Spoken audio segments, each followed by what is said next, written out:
The massive space station floated in the darkness between stars like a metal city. It was the heart of the Galactic Concord, home to over 200 alien species who had joined together thousands of years ago.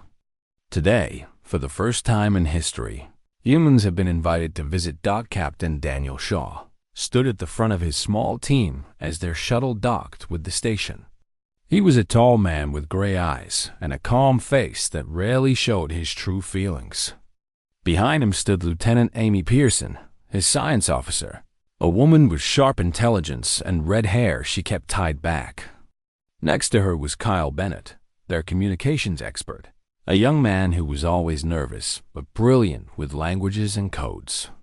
Dr. Nathan Cole, the ship's doctor, completed their group. He was older than the others, with kind eyes and steady hands. The airlock doors opened with a hiss, and they stepped into a world unlike anything they had ever seen. The docking bay was enormous. Ships of every shape and size filled the space, from tiny personal vessels to massive warships. Aliens of all kinds moved through the crowds. Some walked on two legs, like humans. Others floated, crawled, or moved in ways that made no sense to human eyes. The air smelled strange, a mix of chemicals and perfumes from 100 different worlds. A group of tall aliens approached them. These were the Zorvani, the most powerful species in the Concord. They stood over 3 meters tall, with bodies covered in thick scales that shimmered like oil on water. Each one had 4 muscular arms and eyes that glowed with a soft golden light. They moved with the confidence of creatures who had never known defeat. The leader of the group stopped in front of Daniel. His scales were darker than the others, almost black, and he wore elaborate robes decorated with symbols of authority. "I am Ambassador Vector," he said. His voice was deep and rumbling, like thunder in the distance. "Welcome to the Concord, humans." Daniel bowed his head respectfully. "Thank you, Ambassador. We are honored to be here. I am Captain Daniel Shaw, and these are my officers." Vector looked at each of them slowly. His glowing eyes moved up and down their bodies, examining them like a farmer might examine livestock at a market. When he finished, he made a sound that might have been a laugh. "These are the humans?" he said to the other Zorvani. "They are so small, so thin. Look at their arms, so weak. And their skin so soft. A child could tear them apart." The other Zorvani laughed. It was not a pleasant sound. Amy stepped forward, her face flushed with anger. "We may not be as physically strong as your species, Ambassador, but we have other qualities that—" "Qualities?" Vector interrupted. "The Concord values strength, power, the ability to crush your enemies and protect your allies. What can creatures like you possibly offer?" Daniel put a hand on Amy's shoulder, gently holding her back. "We came here hoping to establish peaceful relations," he said calmly. "We have technologies we could share, knowledge that might be valuable." Vector waved one of his 4 hands dismissively. "We have studied your broadcasts for decades. Your technology is primitive. Your knowledge is limited. You have nothing we need." He turned and began walking away, clearly expecting the humans to follow. "Come, you will be shown to your quarters. Tomorrow, you will appear before the High Council to hear your place in the Concord." As they followed the Zorvani through the winding corridors of the station, Kyle moved close to Daniel and whispered, "This isn't what we expected, sir. They're treating us like animals." "I know," Daniel replied quietly. "But we need to stay calm and learn as much as we can. There's more going on here than we understand." That night, in the small rooms they had been given, the team gathered to discuss their situation. The quarters were cramped and uncomfortable, clearly designed for a species considered unimportant. Kyle had spent the afternoon accessing the station's public databases. What he had found was not good. "The Concord works on a ranking system," he explained, showing them the information on his datapad. Species are placed in order based on their combat ability. The strongest are at the top, with full rights and representation. The weakest are at the bottom, with almost no rights at all. And where are we in this ranking? Amy asked. Kyle hesitated. There isn't a rank low enough for us. Based on the physical tests they ran when we arrived, they've classified humans as barely above the species they use for food. Nathan shook his head sadly. So they didn't invite us here out of friendship. They invited us to become their servants. Or their slaves, Kyle added grimly. Daniel stood by the small window, staring out at the endless stars. His face was calm, but inside his mind was working furiously. Can we leave? He asked. Not easily, Amy replied. When we entered Concord space, we became subject to their laws. If we try to leave without permission, they could consider it an act of rebellion. They might attack Earth. The room fell silent. The weight of their situation pressed down on all of them. There must be another way, Nathan said. Some kind of appeal process, something in their laws that could help us? Amy pulled up another file from the database. There is one thing. It's called the Trial of Champions. It's an ancient tradition, older than the Concord itself. Any species can challenge their ranking through single combat. Single combat? Kyle asked. You mean a fight? Yes, one representative from each species fights. The winner's species rises in the ranking.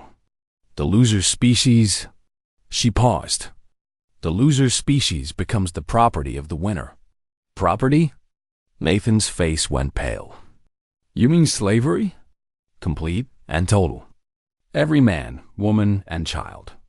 Daniel turned from the window. His eyes had changed. There was something new in them, something hard and determined. Who would we have to fight? To gain any real status, we would need to challenge one of the top species. The Zorvani and their champion? Amy brought up an image on the datapad. It showed a massive Zorvani warrior, even larger than the others they had seen. His scales were dark red, covered in scars from countless battles. He carried a weapon that seemed to be made of pure energy, crackling with deadly power. His name is Krathner. They call him the Extinction Blade. He's been champion for over 200 years. He has never lost. He has killed the champions of 17 species. Kyle stared at the image in horror. This is suicide. We need to find another way. But Daniel was not listening. He was looking at the image of Krathner, studying every detail. His grandfather had taught him something important when he was young, back on the family farm in Kansas. When you cannot beat someone with strength, you beat them with thinking. Every giant has a weakness. You just have to be smart enough to find it. Get me everything you can about Krathner, Daniel said. How he fights. How he wins. His biology. His psychology. Everything. Captain, what are you planning? Amy asked. Daniel smiled, but there was no humor in it. I'm going to give them exactly what they expect. A weak human. And then I'm going to show them why that's the most dangerous thing in the galaxy. The High Council chamber was the most impressive room Daniel had ever seen. The walls stretched up so high that the ceiling disappeared into darkness. Banners from 200 different civilizations hung from every surface, each one representing a species that had joined the Concord. Light came from floating crystals that drifted slowly through the air like glowing jellyfish. At the center of the chamber was a raised platform made of something that looked like glass but was harder than any metal known to humans. This was where the most important decisions in the galaxy were made. Decisions that affected trillions of lives across thousands of worlds. Daniel walked toward the platform alone. His footsteps echoed in the vast space, making him feel very small. Behind him, in a section reserved for visitors, Amy, Kyle, and Nathan watched with worried faces. Around them sat representatives from dozens of species, all whispering and pointing at the lone human. Ambassador Vector sat in a large chair at the highest point of the platform. His forearms were folded across his chest, and his glowing eyes watched Daniel with a mixture of curiosity and contempt. "You requested to speak before the full council, human," Vector said. His voice boomed through the chamber. "This is very unusual for a species of your low status. What do you want?" Daniel stopped at the center of the platform and bowed respectfully. "Thank you for this opportunity, Ambassador. I have come to invoke the trial of champions." For a moment, there was complete silence. Then the chamber exploded with noise. Some delegates laughed loudly. Others gasped in shock. The Zervani warriors standing guard around the room exchanged amused glances. Vector raised one of his hands, and the noise slowly died down. "Do you understand what you are asking? The trial is a sacred tradition. Once you begin, you cannot stop. There is no turning back." "I understand completely," Daniel replied. "And you understand that you personally must fight as your species champion. No one else can take your place?" Daniel nodded. "I will fight." More laughter filled the chamber. Vector leaned forward in his chair, his scales catching the light from the floating crystals. "Captain Shaw, I will admit that your courage is impressive. It is foolish beyond belief, but impressive." "Very well." The Zervani accepted your challenge. He pressed a button on his chair. "Bring in Krafner." The great doors at the far end of the chamber swung open. The crowd fell silent immediately. Krafner was even more terrifying in person than he had been in the images Amy had shown them. He was enormous, standing over 3 meters tall, with arms as thick as tree trunks. His scales were dark crimson, the color of dry blood, and they were covered with scars from hundreds of battles. He wore ceremonial armor that displayed 17 symbols, one for each species whose champion he had killed. He walked slowly toward the platform, each step making the floor vibrate. The weapon at his side hummed with deadly energy. When he reached Daniel, he stopped and looked down at the human with cold, hungry eyes. "This is what challenges me?" Krafner said. His voice was like gravel scraping against stone. "This tiny, soft creature?" Daniel had to tilt his head back to meet the champion's gaze. "I am." Krafner walked in a slow circle around Daniel, examining him from every angle. "You are brave. I will give you that. But bravery without strength is just a more colorful way to die." He leaned down until his face was close to Daniel's. His breath was hot and smelled like burning metal. "I will make your death quick, human. That is the only kindness I can offer." "I appreciate that," Daniel said calmly. "But I have a request before we fight." Vector raised what might have been an eyebrow. "The challenged party may set certain conditions." "What do you ask?" "I ask that the trial take place in 3 standard days. I need time to prepare." Krafner laughed, a deep rumbling sound that echoed through the chamber. 3 days? 300 would not be enough to save you. But I will grant your request. Use your time well, human. It will be your last. As the council session ended, Amy rushed to meet Daniel in the corridor outside the chamber. Her face was pale with worry. 3 days? She demanded. "That's all you asked for?" "It's all I need." "Daniel, I have been studying everything I could find about Krafner. His reaction time is 4 times faster than any human's. His strength could crush titanium. His scales can stop energy weapons. I don't see how you can possibly win." Daniel stopped walking and turned to face her. "What else did you find?" "Not about his body. About his mind." Amy thought for a moment. "He's arrogant. Every recording of his fights shows him playing with his opponents before he kills them. He likes to make them suffer. He likes to show everyone how powerful he is. What else? He has never faced an opponent he couldn't overpower. Every species that has challenged him tried to match his strength with their own. They all failed. Daniel nodded slowly. And that's exactly what we're not going to do. For the next 2 days, the human team worked constantly without rest.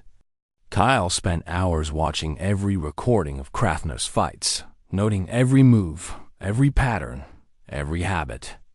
Nathan studied Zorvani biology, looking for any weakness in their bodies. Amy worked with the engineers on their ship, building special equipment that Daniel had designed, and Daniel trained. But not the way anyone expected. He did not lift weights or practice combat techniques. Instead, he sat quietly for hours, breathing slowly, emptying his mind of fear. He studied the arena where the fight would take place, walking every inch of it, touching every wall. He asked questions that seemed strange to the guards who watched him. What was the floor made of? How was the air circulated? Where were the power systems located? The guards laughed at him. They thought he was looking for an escape route because he was afraid. They did not understand what he was really doing. On the morning of the 3rd day, Ambassador Vector came to visit the human quarters. He found Daniel sitting alone on the floor with his eyes closed. "I came to offer you a choice," Vector said. "Surrender now, and I will speak on your behalf. Your people will still serve us, but they will not be treated as harshly as others. You have my word." Daniel opened his eyes. "No, you cannot win this fight. No human can. It is physically impossible. Perhaps not." Daniel stood up and looked directly into the ambassador's glowing eyes. "But I can survive it." Vector shook his head sadly. Survival and victory are not the same thing. In the trial, only 2 things can happen. One fighter lives. One fighter dies. There is no middle ground. Daniel smiled. It was a strange smile, one that Vector could not quite understand. "That's where you're wrong, Ambassador. There is always another way. You just have to be clever enough to find it." Vector stared at the human for a long moment. For the first time since they had met, he felt something he had not felt in centuries. He felt uncertain. There was something in this small, weak creature's eyes that did not belong there. Confidence, not the false confidence of someone who did not understand danger, but the real confidence of someone who knew something others did not. "What are you?" Vector whispered. Daniel's smile widened. "I'm a human. And today, you're going to learn what that really means." The rescue mission was unlike anything the galaxy had ever seen. For the first time in recorded history, humans and Zorvani worked side by side, not as masters and servants, not as conquerors and conquered, but as equals, fighting for a common cause. Krathner led a strike team of his best warriors. Amy coordinated the operation from the command center on the human ship. Kyle tracked enemy movements, while Nathan prepared the medical bay for any injuries. Together, they formed a team that combined Zorvani strength with human intelligence. The abandoned mining station floated in the darkness of space like a metal skeleton. It had been empty for decades, left to rot after the mines ran dry. Now it was home to the remnant, filled with soldiers from a dozen conquered species who had united against the Zorvani. "I'm detecting 30 enemy ships," Kyle reported. "The station itself has heavy weapons and shields. A direct attack would cost many lives." Krathner studied the tactical display. "In the past, we would simply send overwhelming numbers. We would accept the deaths as necessary." He paused, his 4 hands clenching into fists. "But your captain taught me there's another way." What would he do? Amy thought carefully. He would find their weakness, something they're not expecting. Nathan pulled up detailed scans of the mining station. The station's life support is barely working. It was abandoned because the power core is unstable. If we could make it more unstable, we could force everyone to evacuate. They would have to bring the prisoners outside, Kyle added. We could grab them during the confusion. Krathner nodded slowly. Clever. Very clever. Your captain would approve. The plan worked almost perfectly. A small team of Zervani soldiers created a loud distraction at the main entrance, drawing the attention of the guards. While everyone was focused on the front, human engineers sneaked into the station's maintenance tunnels and caused a chain reaction in the power core. Alarms screamed throughout the station. Lights flickered and died. The walls began to shake as the power core overloaded.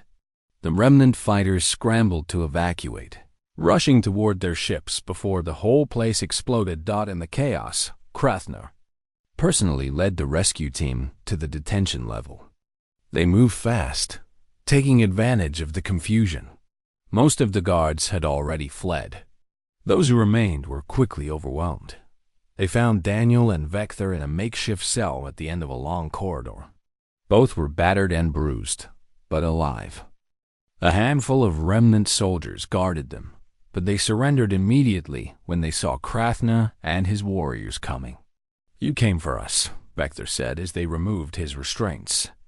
His voice was filled with wonder. "Zervani and humans together.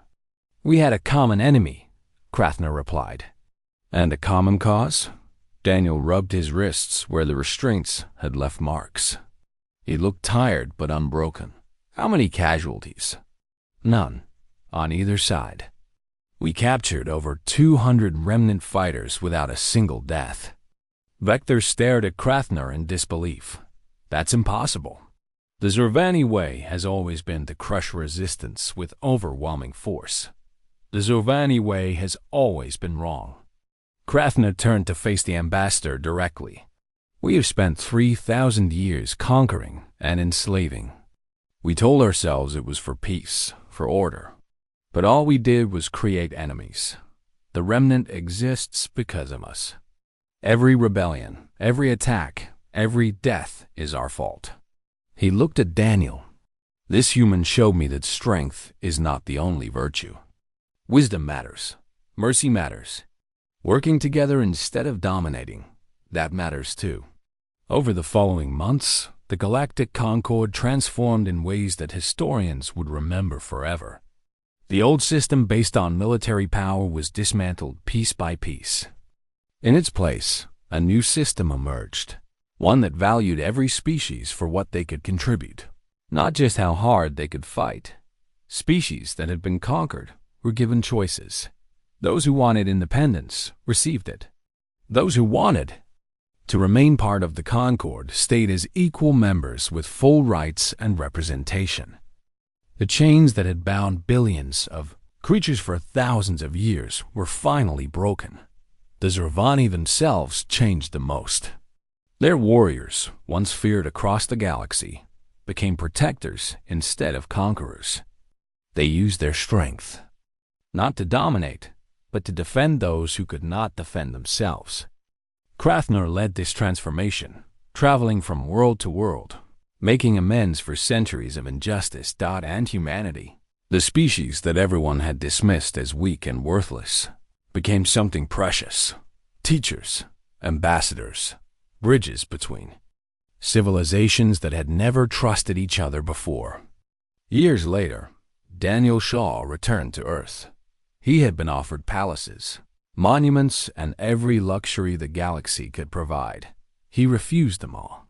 Instead, he went back to his family's farm in Kansas, where he had grown up learning the lessons that had saved his species. One evening, as he sat on his porch watching the sun set over the wheat fields, a shuttle descended from the clouds. Krathner stepped out, looking somewhat uncomfortable in civilian clothes instead of armor. "I did not expect you to live so simply," the former champion said. "You can have anything you want. The Concord would give you worlds." Daniel smiled and gestured to an empty chair. "This is all I ever wanted. Quiet, peace, time to think." Krathner sat beside him. The chair creaked under his weight, but it held. For a long moment, they watched the colors of the sunset paint the sky. "I came to thank you properly," Krathner finally said. "What you did in that arena did not just defeat me. It freed me. It freed everyone. I didn't do anything special. I just showed you what humans have always known.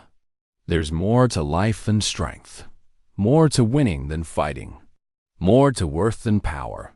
And yet, in all our centuries of traveling between the stars, no species ever taught us this. It took a human to show us what we had been missing. Daniel watched the last rays of light fade from the sky. Stars were beginning to appear, scattered across the darkness like diamonds on velvet. Out there, somewhere, trillions of beings were living lives that had been changed forever because of what happened in an arena far away. Maybe that's why we're here, Daniel said quietly. Not to conquer the galaxy or rule empires. Just to remind everyone that the small and the weak have value too. That sometimes the best way to win is to offer mercy instead of death. Krathner was silent for a while. Then he stood and extended one of his massive hands toward Daniel. I was once called the Extinction Blade. 17 species fell to my weapon. I was the most feared warrior in the galaxy. He paused, and his voice softened. Now I am just Krathner, and I am proud to call you my friend. Daniel took his hand. The grip was gentle despite the incredible strength behind it. The feeling is mutual. They stood there as night fell completely. Two beings from opposite ends of the galaxy. One who had been called weak and one who had been called invincible. Now, neither label mattered. What mattered was what they had built together. A galaxy that was learning, slowly but surely, that there was more than one way to be strong out above them. The stars shone bright with possibility. Somewhere out there, other species were discovering their own strengths. Other champions were learning the value of mercy. Other civilizations were finding new ways to cooperate instead of conquer. And it had all started with a single human who refused to fight the way everyone expected. Sometimes, Daniel thought, the greatest victories come not from winning battles, but from changing how battles are fought. Not from defeating enemies, but from turning them into friends. That was humanity's real strength. And it was the most powerful force in the universe. The Arena of Champions was older than any building in the Concord. It had stood for 5,000 years, watching the rise and fall of countless civilizations. Its walls were made of stone that had come from a planet that no longer existed. Its seats could hold 1 million spectators, and on this day, every single seat was filled. The galaxy had come to watch a human die. Daniel walked onto the arena, floor wearing simple clothing. He carried no weapons. He wore no armor. The crowd above him jeered and laughed. Some threw food and garbage at him. Others held up signs with pictures mocking humanity's weakness.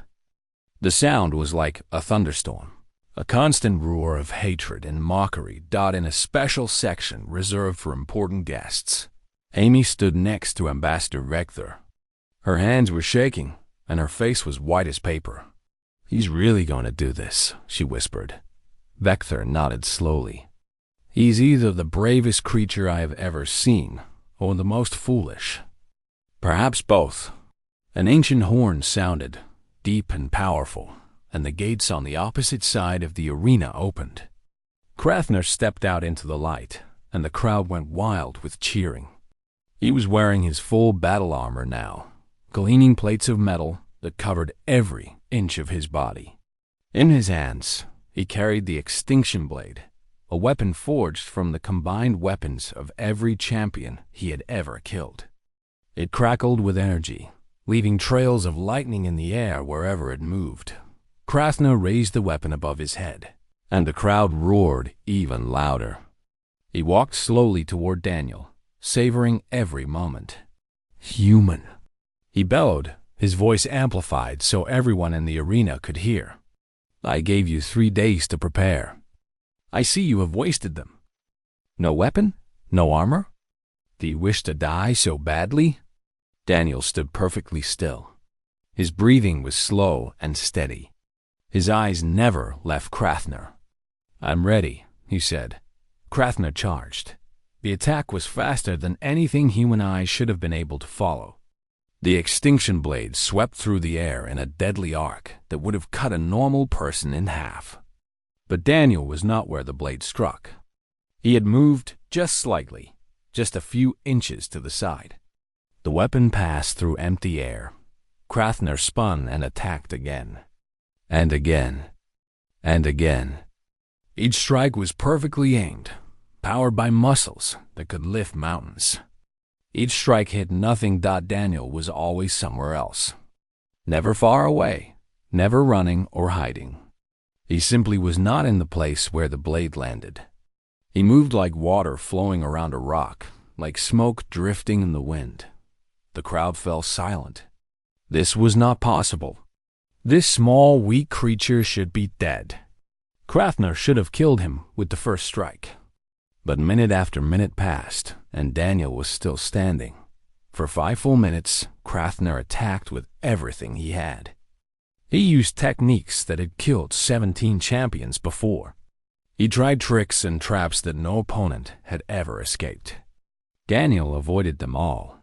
"Stand still!" Krathner roared, frustration creeping into his voice for the first time. "Fight me." "I am fighting you," Daniel replied calmly. "You just don't recognize it." In the viewing area, Amy was staring at her datapad with wide eyes. His biometrics. Krathner's body readings are changing. Vector looked over her shoulder. "What do you mean?" "His heart rate is going up. His body temperature is rising. He's getting tired." "Impossible. Zorvani can fight for hours without tiring. At their normal pace, yes. But look at how hard he's working. Every attack is using all his strength. He's not used to missing. He's not used to having to try so hard." Down in the arena, Krathner was indeed struggling. Sweat poured from beneath his scales. His breathing came in harsh gasps. His attacks, once precise and deadly, were becoming wild and desperate. Daniel continued to move, always just out of reach. Never attacking, never fighting back. Just surviving. "What are you doing?" Krathner demanded between heavy breaths. "What kind of trick is this?" "I'm showing you what humans do," Daniel replied. His voice was still calm, still steady. "We don't fight your way. We don't need to be stronger or faster. We just need to be smarter." He reached into his pocket and pulled out a small device. It was no bigger than a coin, made of metal and plastic. Krathner's eyes widened. "What is that?" "An atmospheric modulator. 3 days ago, I asked to see the arena.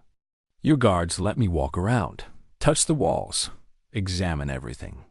They thought I was looking for a way to escape. They didn't bother to watch what I was really doing." Daniel pressed a button on the device. "I planted 27 tiny generators around this arena. They're hidden in the walls, under the floor, everywhere. Right now, they are producing a special kind of energy field." The air around Krathner began to shimmer like heat rising from hot pavement. "Your armor uses power systems to make you stronger and faster. Those power systems are now being disrupted by my energy field. In about 30 seconds, your armor is going to stop working completely. And then you will be carrying 200 kilograms of dead weight." Krathner looked down at his armor in horror. The lights on its surface were flickering and dying. He tried to pull off the plates, but they were sealed. They were designed to protect the wearer from attack, which meant they could not be removed quickly. "You cheated," he gasped. "No, I followed your rules exactly. The Trial of Champions allows any personal weapons or equipment. It says nothing about modifying the arena beforehand. I checked the laws very carefully." The armor went completely dead. Krathner collapsed under its weight, his massive body crashing to the arena floor. He struggled to stand, but 200 kilograms of metal held him down like chains. Daniel walked toward him slowly. The crowd was completely silent now. No one could believe what they were seeing.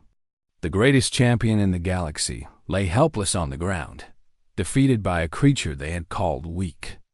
"I could kill you now," Daniel said, stopping beside the fallen warrior.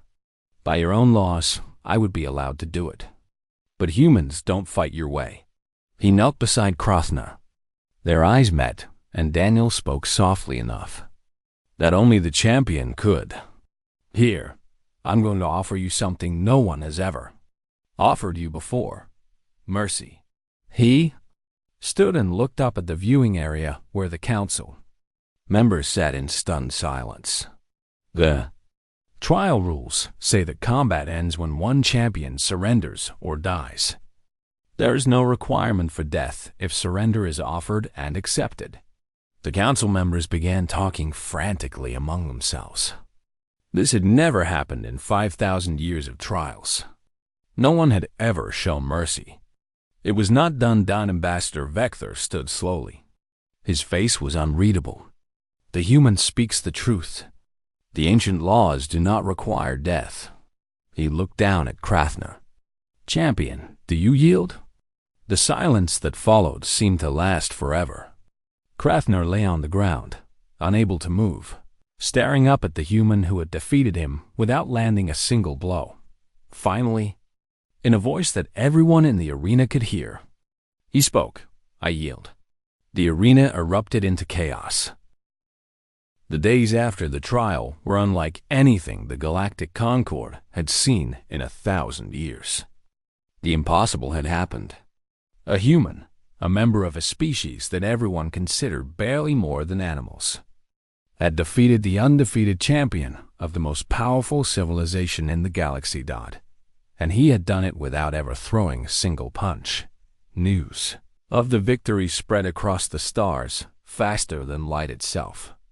On thousands of worlds, billions of creatures watched recordings of the fight over and over again. They saw the mighty Krathna charging, attacking, failing. They saw the small human moving like a ghost, untouchable, unstoppable. They saw the champion of the Zerveni fall and surrender. Everything had changed. Daniel Shaw sat in a private meeting room on the Concord station, facing Ambassador Vector. The room was different from their first meeting. More comfortable, more respectful. The tiny, cramped quarters they had been given before were now replaced with spacious rooms fit for honored guests. You must understand, Vector said slowly, that what you did has shaken the very foundations of our society. I understand that I followed your rules and won, Daniel replied.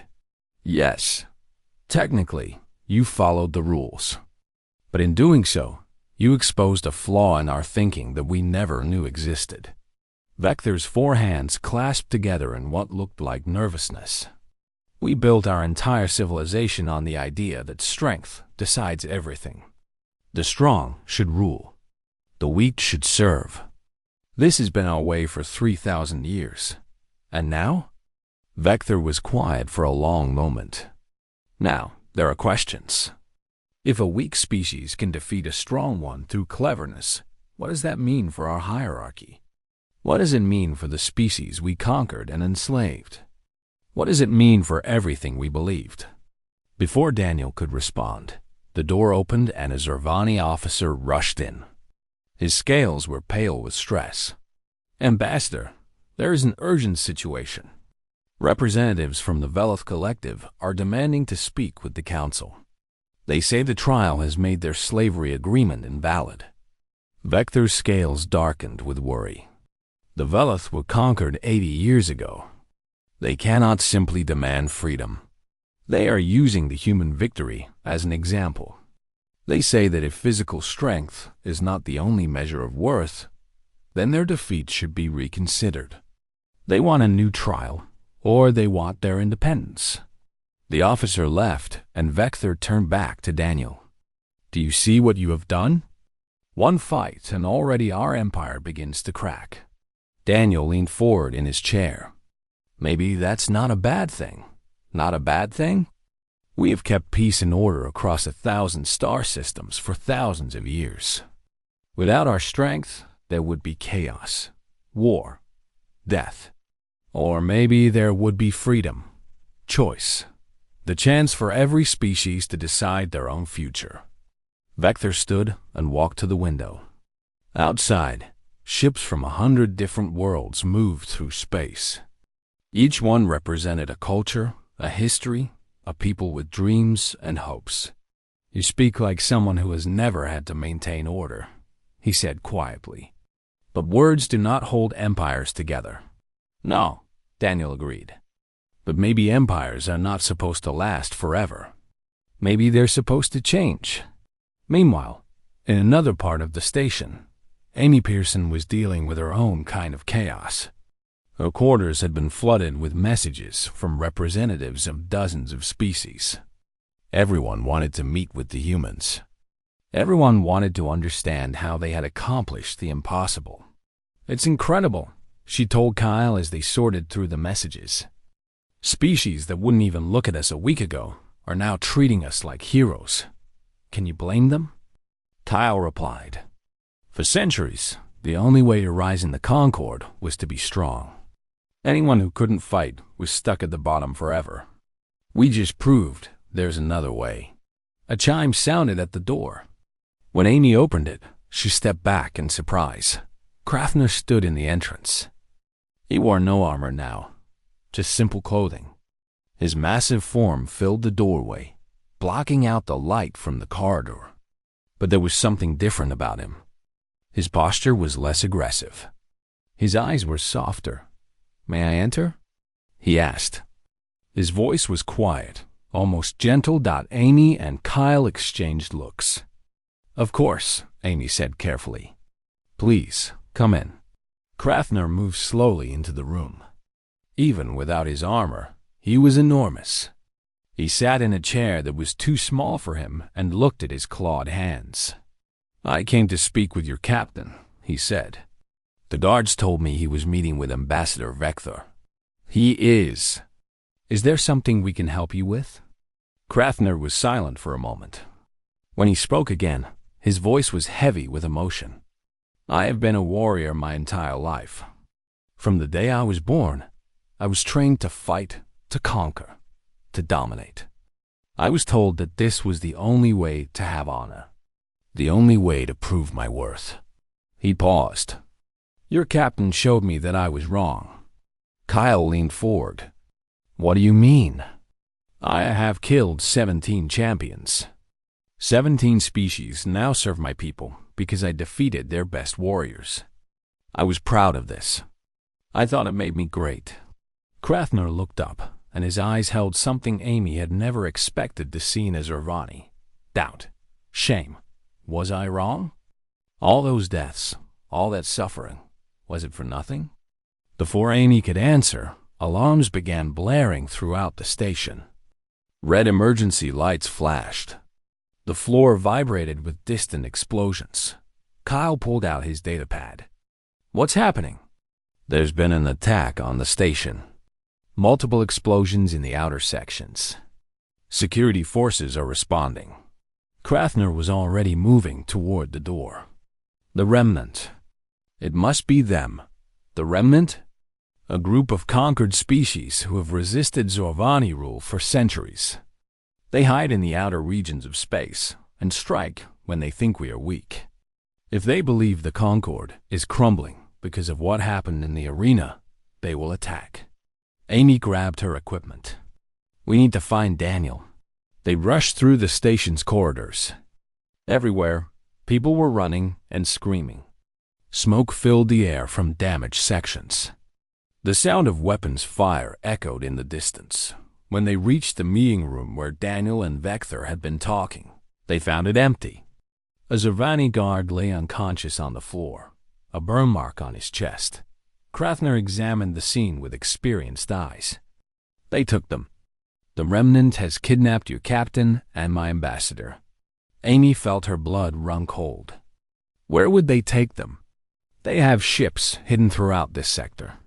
They will take them somewhere secure, somewhere they can broadcast their demands to the entire galaxy." Kyle was working on his datapad. "I'm tracking their signal. They're heading toward an abandoned mining station on the edge of the system. It's heavily defended." Krafner turned to face Amy. His eyes had changed. The doubt was gone, replaced by something harder, more determined. "I may have lost my fight with your captain," he said, "but I have not lost my skills. I will rescue them, but I cannot do it alone." Amy met his gaze without fear. "Then we'll do it together. Humans and Zorvani, working as one." For the first time since she had met him, Krafner smiled. It was a strange expression on his scarred face, but it was genuine. "Your captain was right about your species," he said. "You are more dangerous than anyone realized."